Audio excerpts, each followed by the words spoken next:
The Kiss by Kate Chopin. It was still quite light out of doors, but inside, with the curtains drawn and the smouldering fire sending out a dim, uncertain glow, the room was full of deep shadows. Brantain sat in one of these shadows. It had overtaken him, and he did not mind.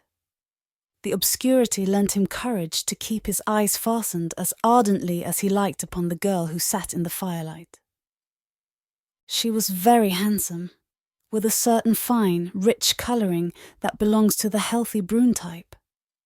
She was quite composed, as she idly stroked the satiny coat of the cat that lay curled in her lap, and she occasionally sent a slow glance into the shadow where her companion sat.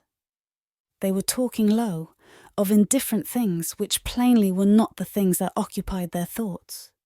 She knew that he loved her, a frank, blustering fellow without guile enough to conceal his feelings, and no desire to do so. For 2 weeks past, he had sought her society eagerly and persistently. She was confidently waiting for him to declare himself, and she meant to accept him. The rather insignificant and unattractive Brantain was enormously rich, and she liked and required the entourage which wealth could give her. During one of the pauses between their talk of the last tea and the next reception, the door opened and a young man entered whom Brantain knew quite well. The girl turned her face toward him. A stride or two brought him to her side, and bending over her chair, before she could suspect his intention, for she did not realize that he had not seen her visitor, he pressed an ardent, lingering kiss upon her lips. Brantain slowly arose. So did the girl arise, but quickly, and the newcomer stood between them, a little amusement and some defiance struggling with the confusion in his face. "I believe," stammered Brantain, "I see that I have stayed too long. I had no idea. That is, I must wish you goodbye." He was clutching his hat with both hands, and probably did not perceive that she was extending her hand to him. Her presence of mind had not completely deserted her, but she could not have trusted herself to speak. "Hang me if I saw him sitting there, Natty. I know it's deuced awkward for you. But I hope you'll forgive me this once, this very first break. Why, what's the matter?" "Don't touch me, don't come near me," she returned angrily. "What do you mean by entering the house without ringing?" "I came in with your brother as I often do," he answered coldly, in self-justification. "We came in the side way. He went upstairs and I came in here hoping to find you. The explanation is simple enough and ought to satisfy you that the misadventure was unavoidable. But do say that you forgive me, Natalie," he entreated, softening. "Forgive you? You don't know what you are talking about. Let me pass. It depends upon a good deal whether I ever forgive you."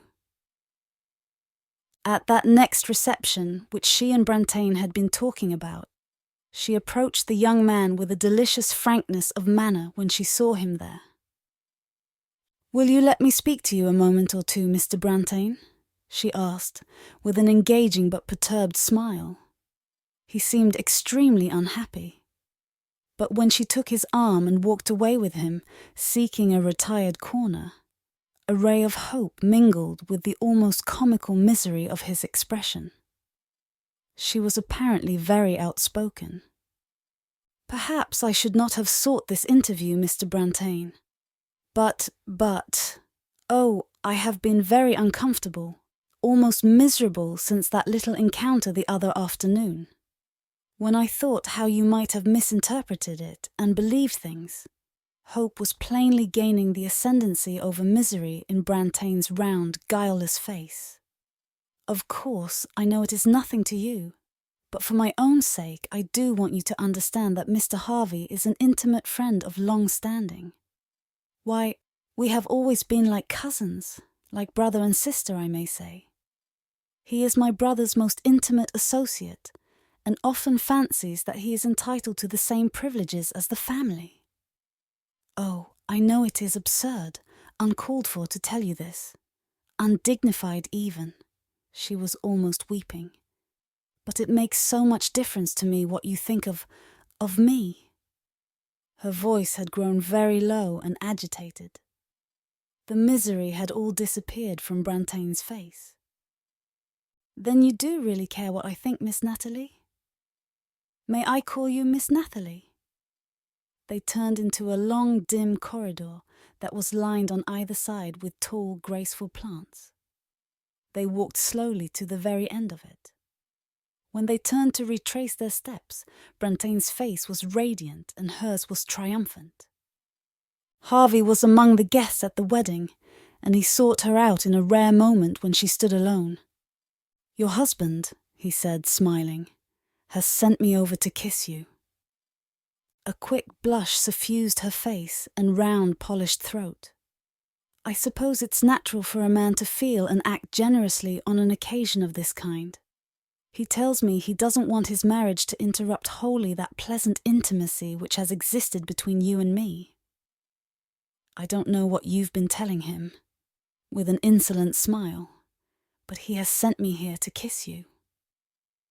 She felt like a chess player who, by the clever handling of his pieces, sees the game taking the course intended.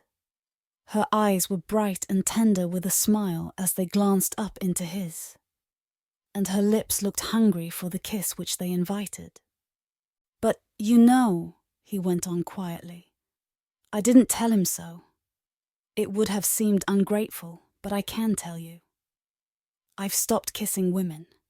It's dangerous." Well, she had Brantain and his million left. A person can't have everything in this world, and it was a little unreasonable of her to expect it.